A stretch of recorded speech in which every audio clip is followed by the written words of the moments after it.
Hi, y'all, and welcome to our 5-minute virus-free Fridays.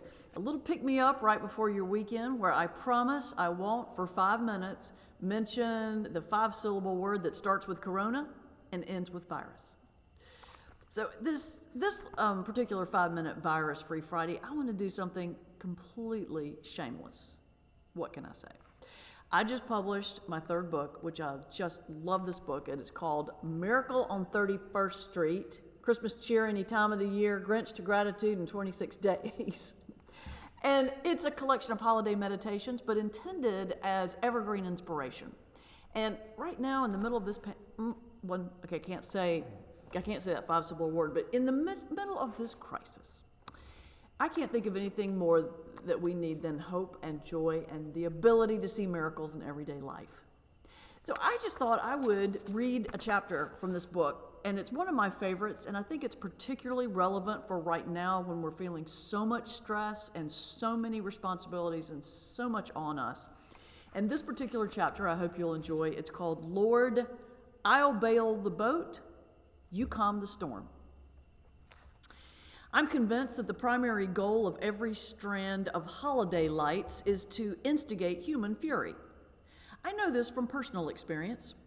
At the end of each Christmas season, I spend hours winding the lights into a neat, orderly coil, and then in an effort to spite me, those vindictive wee lights manage to unwrap themselves sometime during the next 11 months and engage in a hurricane-like spinning dance, knotting their wires into a mass of mayhem.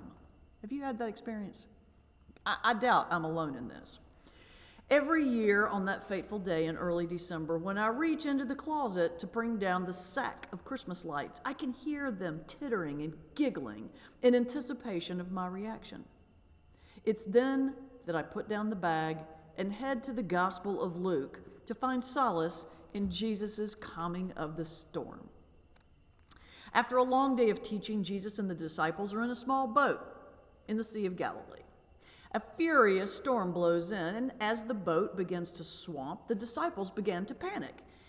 Please keep in mind that at least 4 of them were professional fishermen, so this must have been one big honking storm.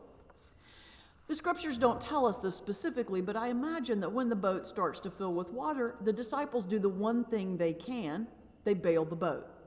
They bail, and yet the water keeps coming and the wind keeps howling. Finally, when the boat is about to sink, they call for Jesus, who is asleep in the stern, quite a feat in this tumult, and say, "Teacher, do you not care that we are perishing?" Jesus stands up, rebukes the wind, and says to the sea, "Peace, be still." The wind ceases, and there is a dead calm on the waters. And then Jesus says, "Why are you so afraid? Do you not have faith?" What strikes me about this story is the distinct nature of the roles of the disciples and Jesus. The disciples are in charge of sailing the boat and bailing it out when it starts to sink. That's what they can do. That's within their control. On the other hand, Jesus is in charge of calming the storm. That is within his control. It's the same for us. We as human beings are best suited for sailing and bailing the boat, for showing up, for putting in the time, for doing the work. That is in our control. Jesus, on the other hand, is best for calming the storms, for easing our fears, doubts, anger, and resentment. That is within his control. The problem is we usually try to do Jesus' job as well as our own, which doesn't work out so well. The great jazz singer Lena Horne explained it like this: "It's not the load that breaks you down, it's how you carry it."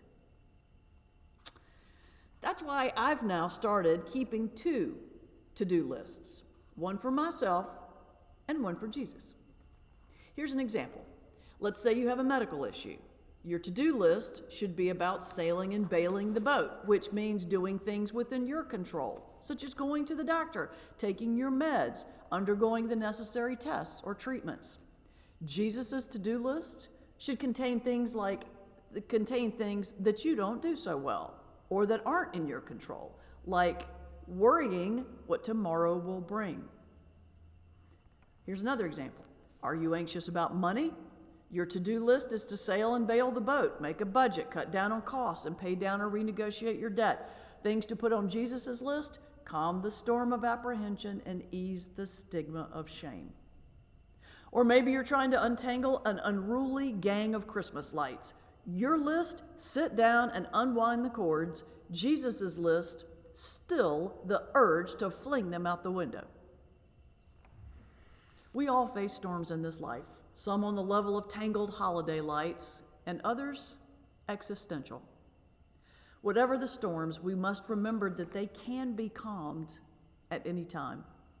It all comes down to splitting your to-do list into the two categories reflected in this simple prayer. Lord, I'll bail the boat. Please, you calm the storm.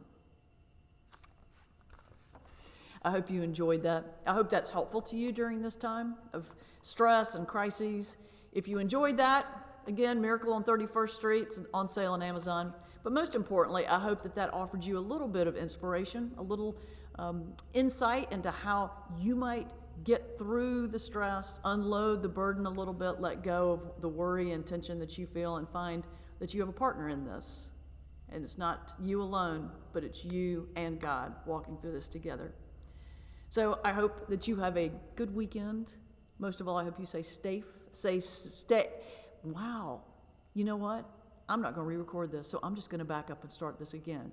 I hope, don't you love it?